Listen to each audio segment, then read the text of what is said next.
Over the years, I've played around with a lot of hardware and software. This setup has essentially become like my home base, powerhouse setup.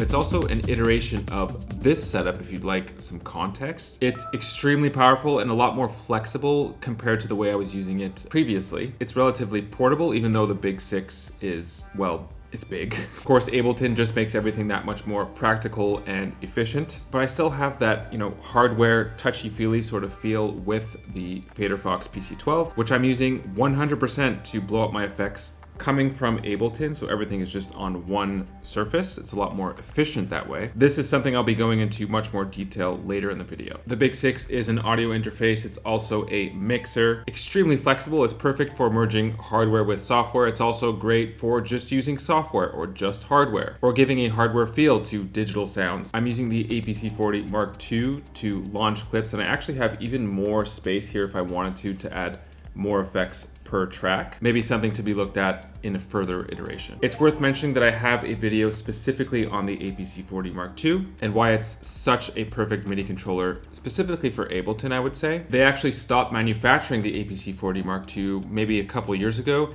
and they reintroduced it. They started producing it again, which is a testament to how great it is as a MIDI controller. And then of course I have Ableton on my laptop. I actually recently just picked up a new MacBook Pro to be able to handle my Ableton sessions. This one's a lot more efficient and quicker than my previous MacBook Pro, which is from 2015, so it just wasn't able to handle the heat. It had a good run, but it was time to upgrade, so now I don't have any issues with latency or things like that, so it's great. Before actually breaking down everything that's going on here, I wanted to talk about approach and just give like a little step-by-step on how this gear in particular has really shaped the type of music or sound design that I do. Something that I think all electronic music producers can relate to. Over time, I've learned that I'm the guy who likes to create loops from scratch using hardware that I could then effects just to add some sort of live element to that repetition to make things interesting. I then picked up the SSL Big 6, which absolutely has shaped the music that I've created in a very big way. It gave me the flexibility to record multi-tracks from my hardware into my DAW, which I could then mix to make it sound all nice and groovy. The Big 6 also allows me to run those mixed ideas now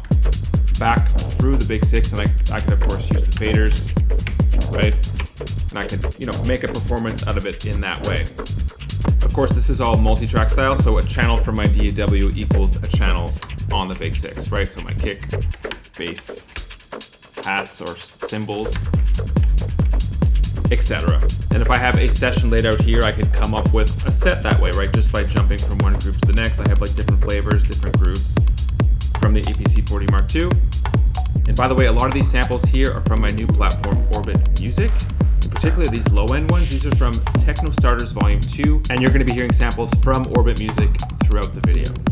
So with the Big 6, I have 2 effect sends per channel. So in this case, let's say on this track, I've got reverb as well as delay. So very basic but useful effects. And of course, this is a send, so I can isolate this per channel if I want. The first time I played around with this setup, it was just so fun, and the world is your oyster. If you're working with software effects, you could add any effects that you'd like to these 2 effect sends. And it gives this sort of dubby flavor to whatever type of electronic music, or in this case, techno, that I'm doing. The downside is that you're limited to 2 effects. So obviously the next step for me was wanting more effects on top of these 2. And so that is where the PC12 comes into the story. Let's dig a little bit deeper into how I've actually organized the knobs on the PC12. So we have 12 columns in total, and there's 6 knobs or effects per column. Each of these columns is for a channel on the Big 6. So let's say this is for kick, right? If I want to add a bunch of effects to kick. Honestly, I don't really usually affect the kick that much, but if you want to, you could do that.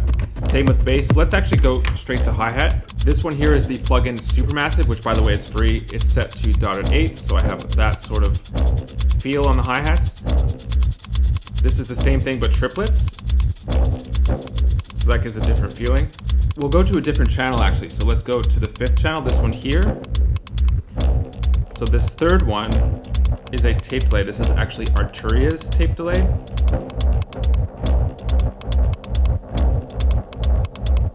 Same thing again, but a different subdivision. So tons of delay. I personally like to have many different flavors of delay. This one here is Soundtoys Superplate. This is actually, I think, their latest plugin.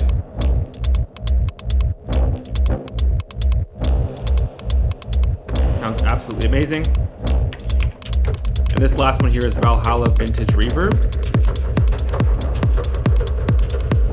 Right, so delay and reverb, that's basically all I'm using in this case, to nobody's surprise. That's the first 8 channels, but we have 12 columns, right? So what are these affecting? These are actually parameters for whatever effect that I'm using. So let's say on Supermassive, this is controlling the feedback. In fact, all of these are controlling feedback of whatever plugin is being used or effects is being used.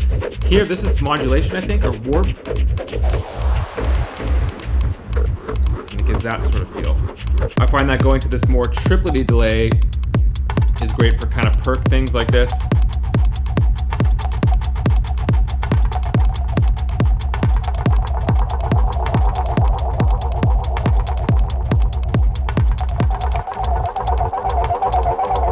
Got some really cool textures, and it just adds, like I said, sonic goodies to whatever it is that you're doing, to your set, to your live performance.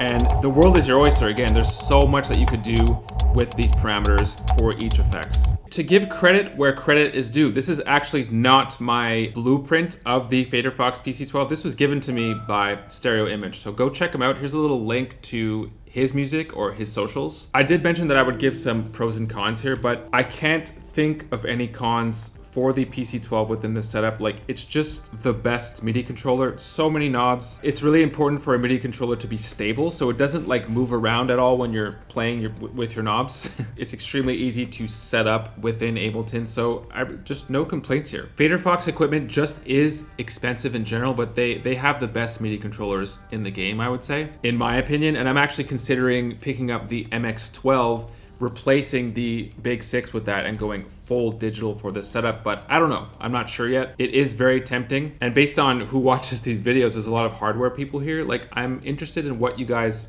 think about that, so just let me know in the comments. Before I forget, there's an affiliate link for the PC12 in the description of this video, as well as for the Big 6 and for the APC40 Mark II. Using those links is just a great support for this channel, and thank you to everyone who's been using my links already. Thank you. Going back to the pros and cons thing though, the Big 6, let's talk about that. Don't get me wrong, overall the Big 6 has been a major game changer for me. Right now I've limited myself to 6 tracks. In the future I'll definitely be using 8. If you're using all 8 tracks, the first 4 are what's called super analog, which is great for recording hardware into your DAW. But when you're playing digital samples from your DAW through the Big 6, I don't think it makes that big of a difference. Honestly, it might be a minute difference compared to just going full digital. The con here though is that all 4 super analog tracks are mono, which honestly I'm okay with, because the effects that I'm using here, they're all stereo, so it stereoizes everything. It's kind of similar to the OG Digitact, where sampling is in mono, but if you effects those samples, that's in stereo. Another con about the Big 6, just like with pretty much every mixer that has like a post fader option, meaning that when you use the faders while you're recording something live, that automation would be recorded into your stems. So in particular with the Big 6, it has USB out post fader, which is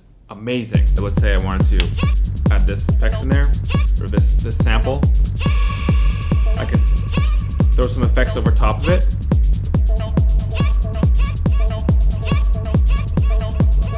And then let's say I wanted to fade this out. And so now I'm just hearing the tape echo send.